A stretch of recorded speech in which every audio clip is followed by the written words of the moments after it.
Shalom.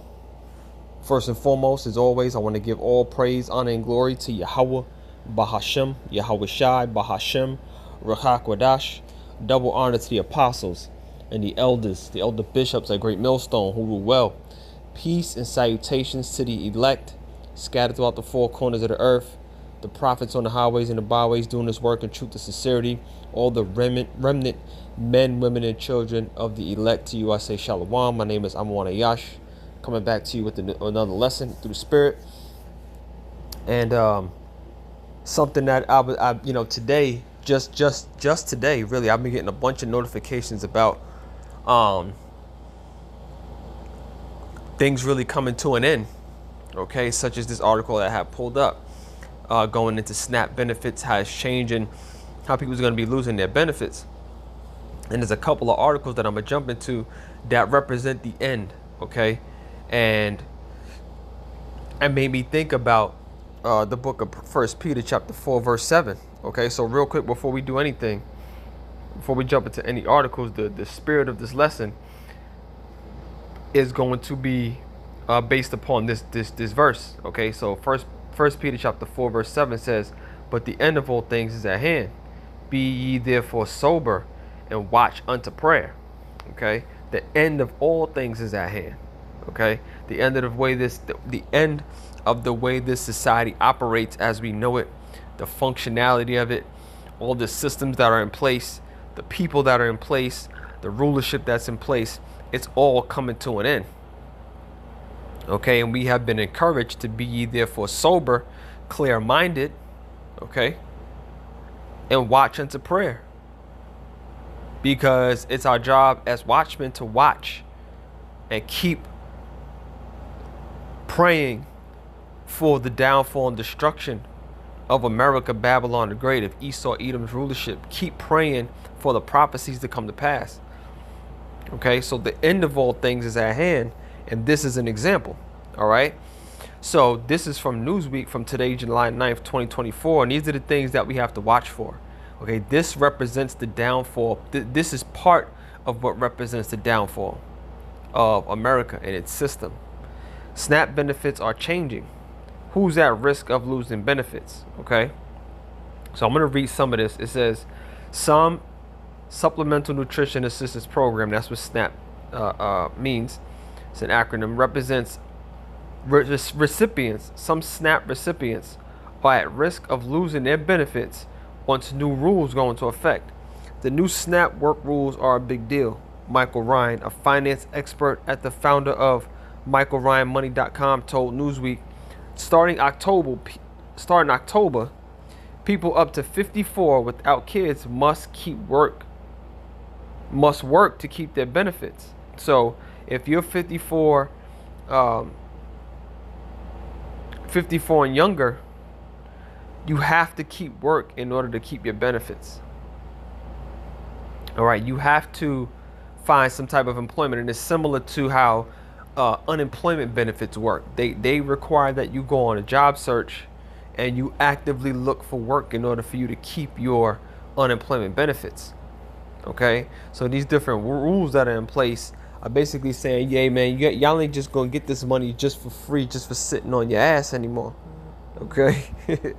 All right, starting October, people up to 54 without kids must work to keep their benefits. Okay, it says SNAP supports some of the most financially vulnerable Americans, offering financial support for low-income residents to get nutritious food from grocery stores. That's a joke, nutritious foods, right? It says to get nutritious food from grocery stores in their neighborhoods.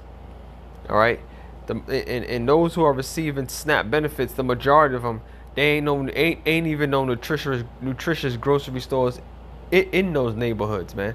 It's all filled with a bunch of defiled, GMO, hormone pumped, you know what I mean? It's all defiled, man. It says the money is not a free handout, though. For years, the program has upheld general work requirements for those who are deemed able to work. Okay?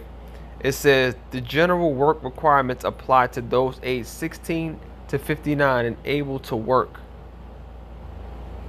SNAP requires you to be registered for work and participate in the SNAP employment and training or work fair if assigned by your state SNAP agency. Okay, so there's different rules in place in order for you to keep your SNAP benefits. It says you must take a job if offered and are not permitted to quit a job or reduce your hours below 30 hours without a reason. Okay, and that, again, it goes along with kind of how unemployment benefits work, because you have to actively look for a job. You have to be, you can't be full-time and get unemployment. You can only work up until certain hours and actually, continue to get unemployment benefits. Okay, it says you can get out of these work requirements if you already work 30 or more hours a week or meet the work requirements for a TANF or another program. So with SNAP, it's a little different because you can work more than 30 hours and still get food stamps, depending on how much you're actually making. Right? So food stamps, there's a income limit. Okay, there's a threshold that you can't go past to still and still get SNAP benefits, still get food stamps. Additionally, you'll still be able to get SNAP benefits if you're taking care of a child under 6 or an incapacitated person, are unable to work due to a physical or mental limitation, participating in an alcohol or drug treatment program, or studying in a school training program at least half-time. And I know that's for sure because in my field of work, I fill out those HRA forms for students all the time that are receiving SNAP benefits. So I do have a bit of a little bit, I know, some of the stuff that they require. Okay, and if you have to prove to the social worker, the SNAP department, that you are at least studying half-time at your school. Okay. It says, however, those aged 18 to 52 who are able to work and do not have any dependents in their household. Okay. Now, this is important. However, those aged 18 to 52 who are able to work and they do not have any dependents in their household, meaning children or somebody you're taking care of, like it said in the last paragraph, somebody who may be incapacitated or may have an illness, or you may be, they're in your care. Okay. Any dependents in their household have often been required to meet the able-bodied adult without dependents work requirement as well to specifically get SNAP for more than 3 months in 3 years. All right, so that's all I'm gonna read for that one. But yeah, man, the end of these SNAP benefits, people are gonna be losing soon, and the requirements are gonna get more and more and more, especially if you're an able-bodied person.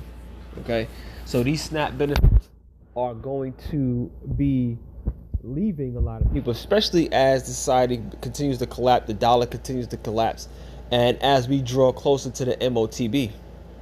Okay, because you're going to have to get marked in order to keep any type of federal, state benefit that is out there. Okay. Let me get a quick verse to go along with that. This is the book of Isaiah, chapter 30. In verse 1, it says, Judah warned against Egyptian alliance. Okay, it says, woe to the rebellious children, saith the Lord, that take counsel, but not of me, and that cover with a covering, but not of my spirit, that they may add sin to sin. And what happens is, what's going to happen, especially, is I will, 2/3 of our people are gonna suffer from turning away from the counsel of Yahawashi, and that counsel is coming through the men of the Lord, the prophets, okay, who are on the highways and the byways, starting with the elders and apostles of great Millstone, and the men on down who are doing this work in truth and sincerity, and the Lord put the Spirit on to give this truth to. There's men who are turning away from the counsel of Yahawashi and adding sin unto sin. And what they're doing, instead of leaning on the prophets, they're leaning on America. They're leaning on Babylon the Great and the rulers that are here and the system that's been created for them. Verse 2 says, that walk to go down into Egypt, and have not asked at my mouth to strengthen themselves in the strength of Pharaoh, and trust in the shadow of Egypt. And the shadow of Egypt is America, Babylon the Great. Okay? And woe to them who trust in the shadow of Egypt. There's a lot of people who lean on and depend on these benefits. Okay? For many different reasons. A lot of people are just milking the game, as they say. Okay? They're able to work. They're able to go find a job. There's a lot of people who are working and making certain types of income that technically wouldn't qualify for these benefits, but they're getting them anyway.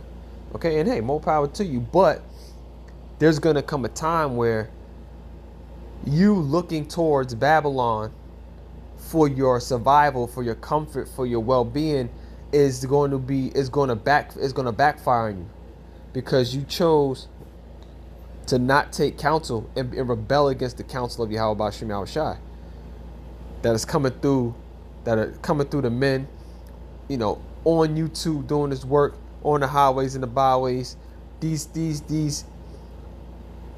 epistles, these epistles are going out, and you can't say you ain't heard, man. You cannot say that you haven't heard in these last days, because the Lord is making it so this word gets broadcasted throughout the four corners of the earth. All right. Verse 3 says, therefore shall the strength of Pharaoh be your shame, and the trust of the shadow of Egypt your confusion. So this is going to be something that's going to backfire on you. Okay. And you're not going to know where to turn to, because you rebelled against the counsel. And once the Lord takes the men off the highways and the byways and he shut down this internet, you're going to hope you listened. Okay, but it's going to be too late at that point. All right. Another one I saw, it says cyber attack to impact 1.5 billion Apple devices. Okay, this is just something that we all also watch out for. Okay. And I'm going to just read a little bit of that real quick. So when I say the end of all things, as this lesson is surrounded, is surrounded on, it says here, cyber attack to impact 1.5 billion Apple devices, the end of, and I'm not saying this is the end of the internet, but this is a sign of how when this man is ready to shut this thing off, okay, and shut off your access to the internet and shut off your access to the world, he's going to do it. Okay? He's going to do it without no problem. Okay? And that's going to bring the chaos that he's looking to bring in this world. Because believe it or not, Esau Edom is not here. Is not your friend. Okay? This new world order agenda is going to take place regardless if you believe it or not. It's going down the way this man has it set up to go down. Okay? And this is part of it. Okay? The collapse of Babylon the Great, the collapse of this society, the technology, the internet, that's all a part of it. Okay? Real quick, it says Symantec or Symantec, a cybersecurity firm based in California, has issued a warning to all 1.5 billion Apple device users regarding a potential cyber attack targeting their Apple IDs. Researchers have discovered that threat actors can send deceptive messages to users, luring them to visit malicious websites through risky URL links. So we all get these different links through text messages, email. It happens to everybody through your work email, all kind of stuff. Clicking on these links could compromise their Apple IDs and cloud accounts. Hey, we got to go through cyber training at my job. I mean, they train you to show you what to look for. And I know a lot of other people get it too, but they train you to beware and show you what to look for when it comes to different cyber threats. Okay, what links to click on, how to check on fraudulent emails.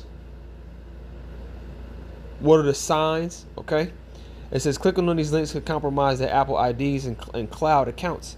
In response to this threat, Symantec has advised iPhone users to adhere to specific guidelines to protect their Apple ID information. They recommend utilizing two-factor authentication, especially when accessing iCloud accounts from non-Apple devices. And everybody's using two-factor authentication now. Okay, And it's just an extra, it's a beef up of security, so to speak, to make sure, you're the person logging into these different systems. Okay, you might have to send a text message, you might have to, might have to get a text message to your phone, an email, a phone call, just so you can log into certain devices, certain systems. All right. But this is one of the ways that Esau is going to bring down the society. This is one of the ways that the end of all things is going to take place. Okay, through the crashing of the internet. All right. Let me see. Okay. And I got one more quick article that I want to go over that I saw today. Okay, another one from Newsweek from July 9th. These are all from today. Okay. Ukraine calls for NATO action after Putin crossed red lines. All right. It says Russia's missile barrage across Ukraine on Monday shows how urgently NATO members must back giving Kiev more air defense capabilities. A board member of the Children's Hospital that was among the sites struck told Newsweek. Okay, and if you know anything about what's going on in that war, they saying Ukraine getting their ass handed to them in that war. Okay, who knows what to believe though? I mean that's believable, but there's a lot more things happening behind the scenes you can imagine that you won't find in the news.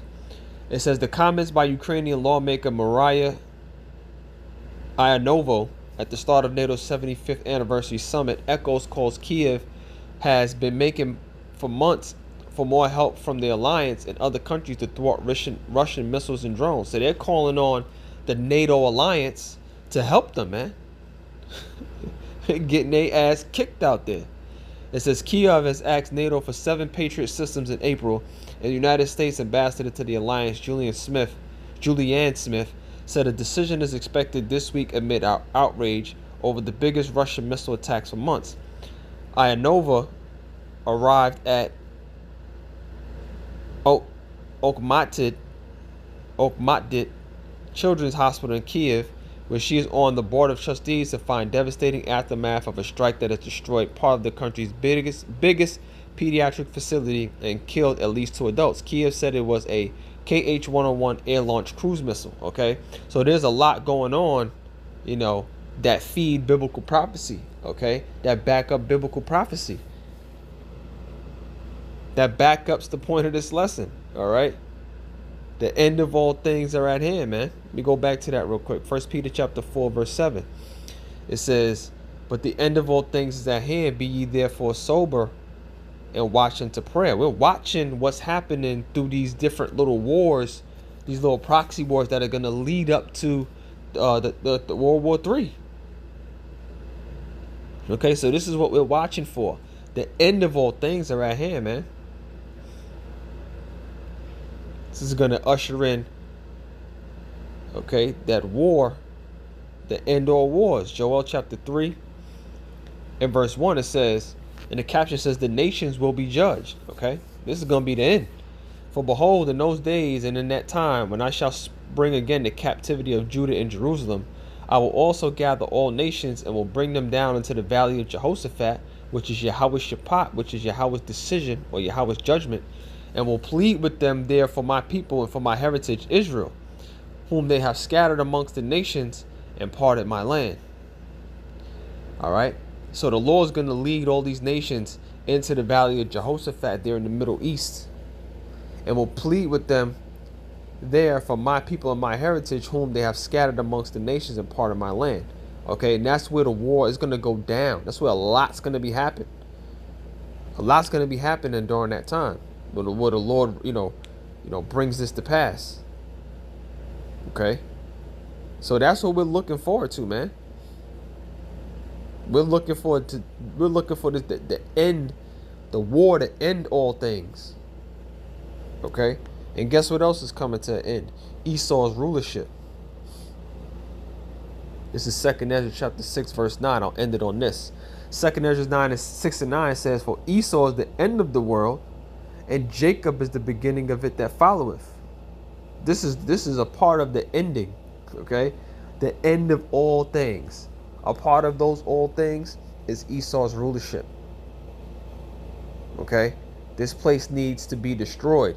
And through the Spirit, Elder Apostle Ramnab did a lesson earlier this morning, the death of rebellion, right? So the end of rebellion is at hand as well for our people. It's a great lesson. If you haven't watched it, you should check it out. Okay, the death of rebellion. And rebellion on all accounts. Okay? Whether it's 2/3 of our people, the other heathen nations, the rebellion against the way of Yahweh Ba'ashem Yahawashi is at hand. Okay? Namely Esau, Edom, because this is what's holding us back, man. Okay? But we gotta endure, because this is the will of Yahweh Ba'ashem Yahawashi. The will of the Lord is for this man to have his rulership, to have his time. And then it's gonna come to an end. All right. For Esau is the end of the world, and Jacob is the beginning of it that followeth. And Jacob represents the nation of Israel. All right, you so-called blacks, Latinos, and Native Americans, starting with our Lord and Savior Yahawashi, when he returns and takes his throne. Okay, he will lead us into that kingdom, the kingdom of heaven, that new heavens and new earth wherein dwelleth righteousness. That's what we look forward to. All right, so the end of all things is at hand. I'm going to end it there. As always, I hope you were edified. I want to give all praise, honor, and glory to Yahweh, Bahashem, Yahawashi, Bahashem, Rachakwadash. Double honor to the apostles and the elders at Great Millstone who rule well. Peace and salutations to the elect. Shalom.